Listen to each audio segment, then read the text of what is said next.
Hello, Kate. Okay. Nope, we're going to start this over. Hello, JJ Meets World listener, and happy Halloween if you're listening to this before Halloween. If it's after, I hope you had a great Halloween. You're going to love this episode. It's probably one of the best conversations Tucker and I have ever had on JJ Meets World. So I want you to sit back, relax, pop on some headphones, and enjoy this episode of JJ Meets World. And by the way, if you'd like to help support our podcast, visit jjmeetsworld.com where you can donate to our Patreon, pick up some killer swag at our merch shop, or click the link to Apple Podcast and give us a 5-star review. 1, 2, 3, 4. JJ Gordon, sort of like that Indiana Jones, in that he's always sniffing out his next adventure. Yes, he is. He's always interviewing guests so he can have them on his show and they can talk about pop culture, arts, and leisure. JJ has his flag unfurled and he likes his french fries curled, and he's fun and then he twirled as he goes to meet the world. He will march into the rain even if his ankle sprained. Take a peek inside his brain. This podcast is called JJ Meets World. Keep getting fan mail that asks me, what are you afraid of? And it's a threat. It's not like, I think, a genuine interest. It's people asking me, like trying to bait me into talking to them. Are they giving you return addresses, names, contact numbers, phones, stuff like that? No, but there's a weird coin in the last one that had a hole drilled through it, but not the middle. And so I was a little concerned that this was some kind of treasure map scenario. It sounds like you've been marked. Is that what it is? I think so. I think you've been selected. That's no good. Well, it might. I mean, maybe it is good. Every cloud has a silver lining. That's not true at all. Well, not every, like... Tomato, tomato. Have you ever seen the SNL when Christopher Walken hosted and he sings Which one? Well, he sings a song with Jimmy Fallon. He's like, you say potatoes and I say potatoes. You say pajamas and I say pajamas. And he goes, it's tomato, tomato. And he goes, tomato? And he just doesn't understand the premise of the song. It's during his monologue. It's really good because Jimmy Fallon comes out and he goes, Jimmy, how are ya? I just love it. It's so good. It's Halloween this week for JJ Meets World, which is why Tucker keeps trying to press me to use this spooky soundtrack. This looks like something you maybe got at a thrift store, and it's just got spooky noises. Well, so it looks like it's something I got at a thrift store, but it's actually a family heirloom. Really? Yeah. So this was brought over from England in the 1800s in the midst of the Civil War by my great-great-grand, I think, aunt. Okay. I don't know her full names, but she went by Misty. Was it on like an Edison tube when they first brought it over? Yeah, it had been hand etched into an Edison tube, and it was the only thing she had from the old world. Fascinating. And she brought it over, and not a lot of people know this, but it was actually the first. This is a printing of that record. It was sampled for... You got to turn to the microphone if you're going to talk. Stop looking away. It was sampled. Stop. Is there something in this room that's going to frighten me? Why do you keep looking behind you like there's going to be some kind of person with a chain ring? The problem with this family object is that it is a cursed object. And so wherever I bring this with me, typically bad things happen. I swear, this is the last time I handle anything you give to me. Yes. This is the last time that... But now that you have it in your hands, though, I mean, you have to admit it has an appeal, right? There's something that draws you to it. Yeah, I mean, I feel powerful holding it. Right. You ever since you've been holding it, the light in the area of the room behind you has dimmed a bit. Has it really? And I think that's because it's being channeled into the Edison tube. Do you believe in people who can read objects? No, like you can hand them something and they can tell you whether or not like. Oh, I thought you meant like reading it, like a book. Yo, you don't believe in reading, but No. you do believe in like the psychic ability. Okay. I mean, that's typically what people are doing when they're holding a book. Is they're not actually reading through their eyes. That's just a myth. Let's take a quick moment and we'll play the first. So you must have at one point taken this Edison tube And have your family members, as it's been passed down, changed it into whatever the medium is at that time? Oh. That's why you got a CD of it, or? Oh, no, the CD is actually a recording of people's reactions when they listen to it for the first time. Oh, okay. I've actually never heard what is on this tube. What I typically do is I bring someone into my basement and I put the Edison tube on its player, which looks like a large Cthulhu, but it's really just a sort of like a modified pipe organ. Yeah, I don't know why you guys hand carved so many of those in your family. Well, I think that's where the secret sauce is, right? It's not factory made. It's not like a Ford, tube. It's an Edison tube.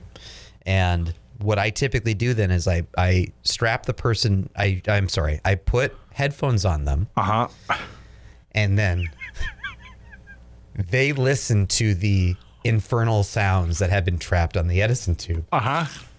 And I use a mini DV camcorder and I record their reactions while they listen. You're using a mini DV camcorder? Where are you finding the tapes for that? This is the leftover stock that I had from back in high school. And sometimes I just reuse tapes because then I can always transfer them to a digital file. So you're saying that you may have just put headphones on. Yes, that's all I'm doing. Your friend Reed and Reed listened to this and you taped it and it may end and then kick over to footage from Relic.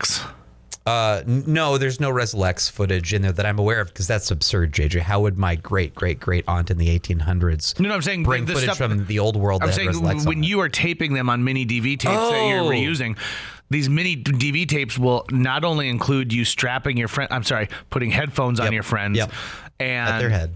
Then when that is done, whatever else is on the tape. So there could be actually right. There could be footage of me dressed as a giant baby. Yep, and the funny thing too that is any remnant footage that is still on the tape gets this weird kind of corruption effect onto it, where the people who are on that tape, their faces look sort of hollowed out, sunken in, like they haven't been sleeping or eating or even been alive for a period of time. So if you got a little kid's birthday party, so I do. On this CD is actually the reactions of several children's birthday parties where I would host.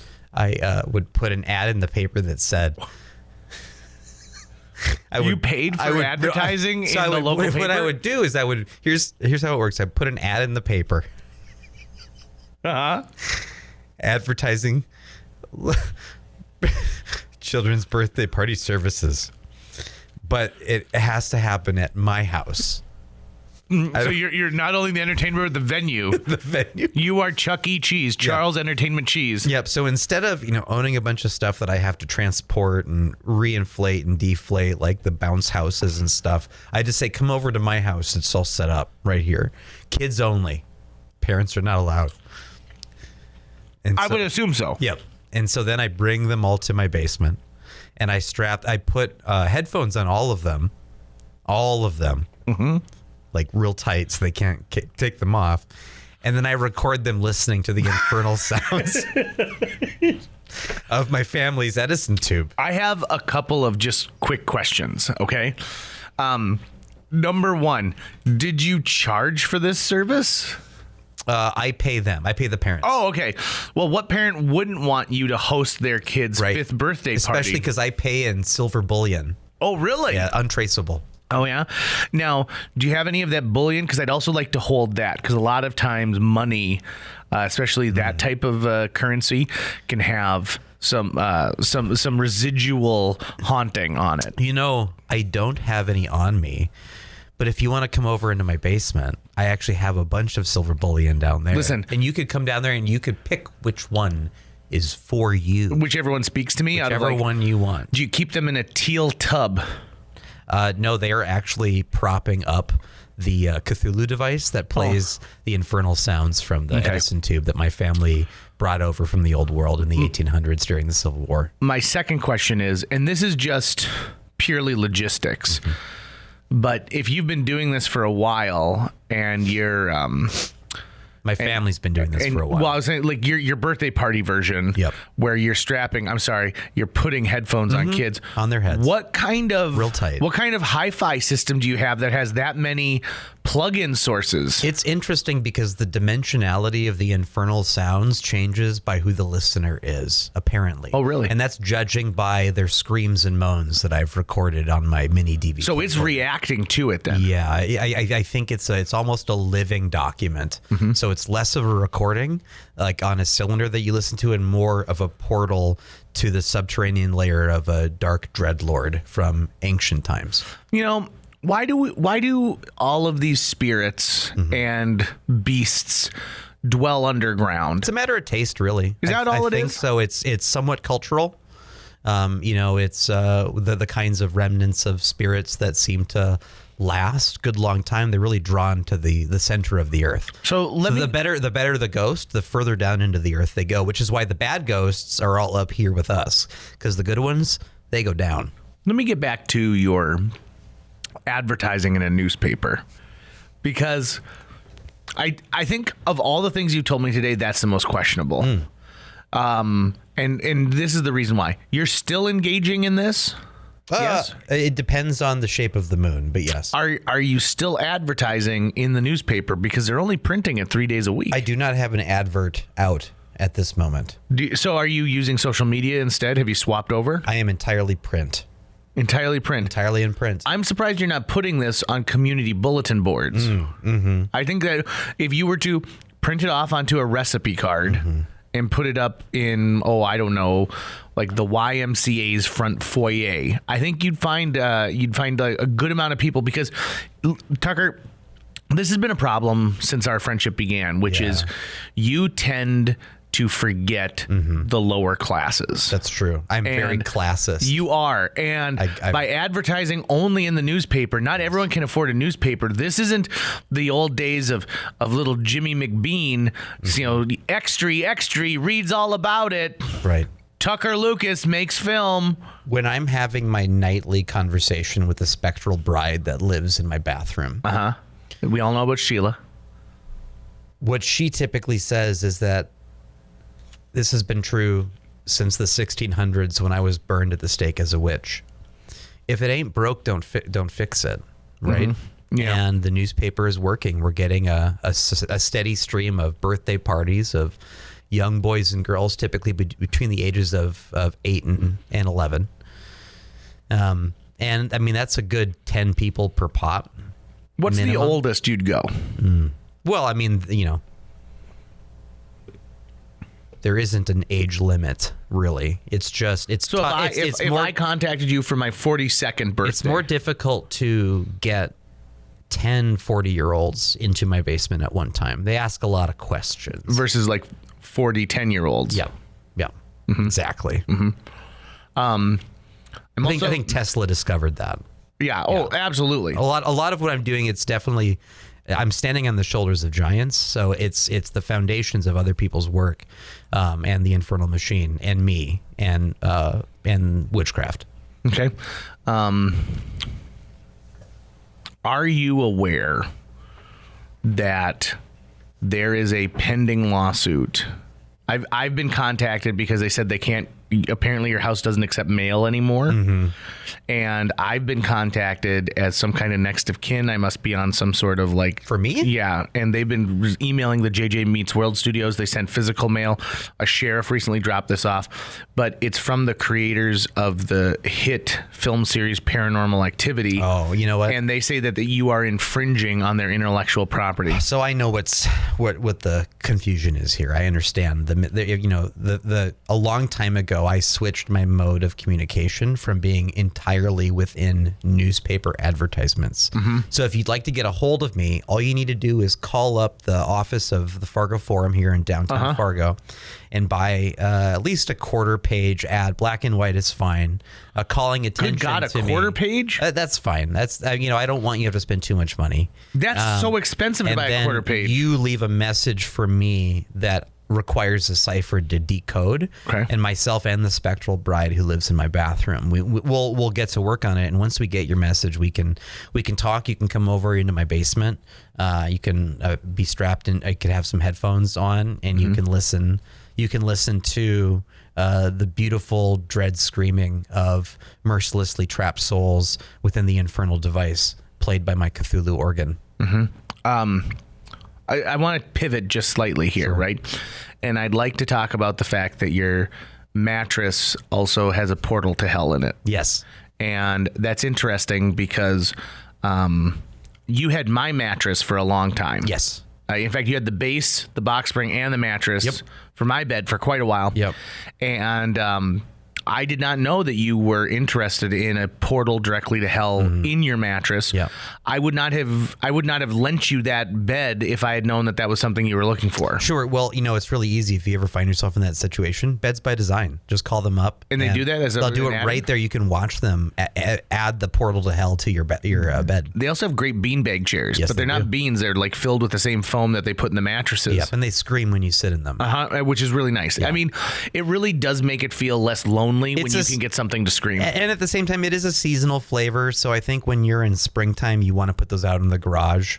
But the moaning is great. In the middle of the winter, it covers the sound of the wind outside. Mm-hmm. Have you ever accidentally lost a pillow in your portal to hell? I mean, do you put a sheet over it and then so you won't fall in? Or I mean, how are you protecting yourself from accidentally, losing things into hell? I haven't noticed it, but I haven't been doing a lot of marking of those things either to make sure that it's the exact same one, because there is some sort of turnover that happens, I would assume. But I don't know. I'm asleep when I'm using it, so I'm not paying attention. What's going in there? What's coming out? I mean, that's very true. What's infesting my brain? I'm curious. Have you heard anything from any relatives screaming through the portal trying to get a hold of you? Or anybody, really. It doesn't have to be just a relative. Have you heard anything specifically that they're trying to message to you? For some reason, I feel like maybe they can tell things about the future. It's been a few years. Since you've heard something? It's kind of a sore subject for me. Oh, I'm sorry. Listen, you're in a safe space here, okay? This is a safe space. I'm going to put down your Edison tube. No, let's keep that. I'd hold on to that if I were. Because let me tell you something. I feel a darkness within me growing every moment. And so I know that I shouldn't infer that all of your relatives are in hell. Right. But that's what this thing is telling me. And it's calling to me in a way that it's a language I've never spoken, but I can understand. Yeah. There is a song that I've never heard, but I know it by heart. And there is something within me that is rising. And so I thank you for allowing me to feel this power and this extreme. I don't even know how to explain what it is, but it's akin to like if I'm a can of pop. And I'm worried that in a moment someone will open it. That's great, JJ. I wish you a happy Halloween, and may your family drown in blood. That's going to wrap it up for today's show. If you enjoyed this episode and would like to help us continue to produce new episodes each week, visit jjmeetsworld.com, where you can donate to our Patreon, pick up some swag at the merch shop, or follow our link to Apple Podcasts and leave us a 5-star review. You can also follow us on social media. We're on Facebook, Instagram, Twitter, YouTube, all the sites the cool kids are using these days. JJ Meets World is produced every week by Tucker Lucas. You can find out more about Tucker's work by visiting moonbasemaria.com. If you want to get in touch with your host with the most, check out linebenders.com, where you can find direct contact info for JJ or booking information. I should want to cook him a simple meal, but I should not want to cut into him, to tear the flesh, to wear the flesh, to be born unto new worlds where his flesh becomes my key.